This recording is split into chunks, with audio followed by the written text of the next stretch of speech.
Okay, guys, all right, we are doing the knees. So the knees really just do extending and flexing. So let's look. The knees have two parts, if you think about it.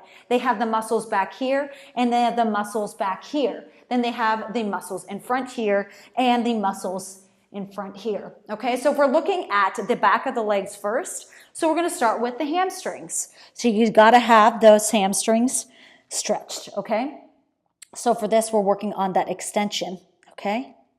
And then for strengthening, it's going to be our quads. It's going to be our quads. So for here, it could even be as simple as bouncing on one leg and just lengthening out and in. You can add a weight around your ankle. I love this, especially for anybody who needs to balance more often. This is very functional for a dancer.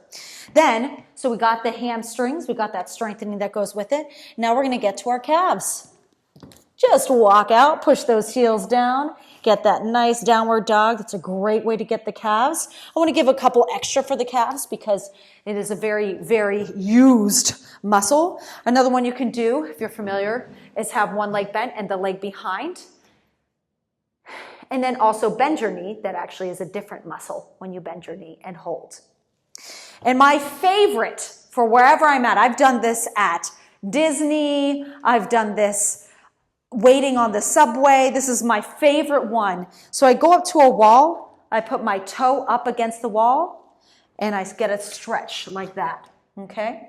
So let me just show a side view, come up close so you can see. I'm lifting up my toes, so this is up against the wall, and I just gotta push my body in. When you're waiting in line, say at Disney, since I brought that up, of course, it's so natural of me. When you're waiting at line at Disney, there's a lot of times there are these rails, or even small little podiums, for the lack of a better word, and then there's little chains that attach. But for each one of these things, you can go up, get a nice stretch as you go, especially if your legs are exhausted from walking all day. So big fan of that. Yes, if you're wondering, I did totally back up and run into this. It's amazing. Now for that stretch, you're going to want to strengthen the front of your leg, especially for anybody who's pointing their feet all the time. If you're wearing heels all the time, this is very, very key. You need to make sure you strengthen the front of your leg. So starting with something as simple as standing and like a tap dancer, tapping your feet, alternating, that might be enough for you. This alone might be enough for you.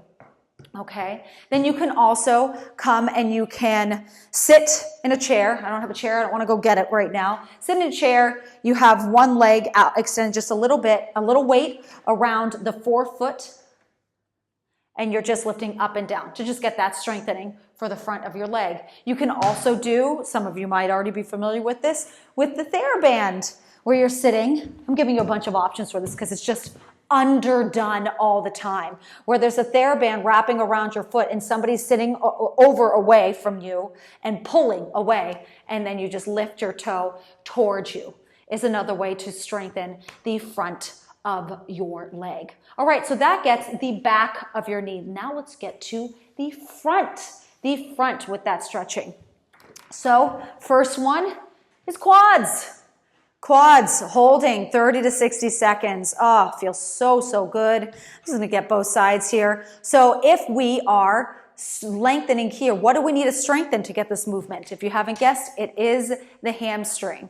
So you wanna make sure you get the hamstring. So you can go like this. Something as simple as just bending and straightening might be enough for you. Might be enough. Or you can even come here and out, or down and up. Yes, it will get your butt as well. You can't always avoid the butt, and that's okay to have them working at the same time. But you're gonna wanna be strengthening your hamstring. I may have left out, there's so many different exercises, but you get the idea. The next one that you would wanna stretch is down here. We don't always think about it, but sometimes we end up being sore there. Those tap dancers, you know exactly what I'm talking about. So right here, or Irish, think you guys, or maybe a bit more on your toes a little bit more. Definitely for tap though, the front of your legs, So you wanna stretch this part. Let me come forward because I wanna make sure you really see this. All right, so we're looking at this, your leg here, the front of your leg. Your muscles You do not have muscles on this side of your bone. You do not have muscles on this side of your bone. There is nothing to stretch here. There is something to stretch here. So you're going to want to do a movement like this to get the muscles in the front of your leg if you are looking to stretch this front of your leg, okay? So for you, it could be as simple as, let me back up now. You just coming forward, you can have one leg bent, and then you just come forward, and you just go like this with your hand, and then I feel it right now as I'm doing it. And that can be a really, really nice stretch. Really, really nice stretch. To strengthen, well, you can already see, this is the direction. I'm going this way with my foot.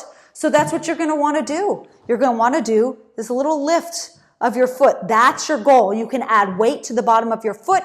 You can do some sort of TheraBand resistance. So a lot of different ways to strengthen that inside of the, oh wait, I did that wrong. Let's go back to, okay, so you get that stretch. All right, so we're stretching out this front of your leg. For strengthening, you are going to be getting the back of your leg. The back of your leg. Dude, heel raises. Heel raises is where it's at.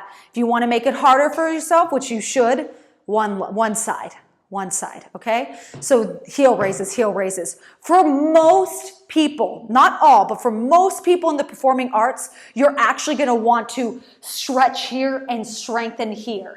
Not the other way around. It's usually this, we're doing this so often that, yeah, we're going to want to stretch this back part and strengthen this front part. It's not the same for everyone. I'm just generalizing from what I have seen and experienced. Okay, so with the ankle, we also have motions in, bring your foot in like sickling, and bringing the foot out like winging, okay? So if we are trying to stretch the outside of our leg, it's the same thing because, like I said, there's no muscles here, there are muscles here. So you're going to be stretching in this direction. The strengthening, however, will be very different. For the strengthening, instead of doing the back of your leg, because we're looking at side to side now, you are going to be lying on your side and lifting your foot up to the ceiling. Lying on your side and lifting your foot up to the ceiling. Now, if we want to strengthen the inside of our leg, anybody? Anybody remember? You're guessing right now for this. There are no muscles on the inside of your leg. The closest you could get would be your calf. The closest you get would be your calf, which is the back of your leg. So for that, I would just have you go back to downward dog to stretch out your calf. Because that's the closest you're going to get with stretching anything on the inside of your leg. And then the strengthening would be the opposite of what we just did, where you're going to have your leg down and you're going to want to be lifting your toe up in more of a winging fashion with some sort of weight wrapped around your foot or even a TheraBand resistance of some kind. All right?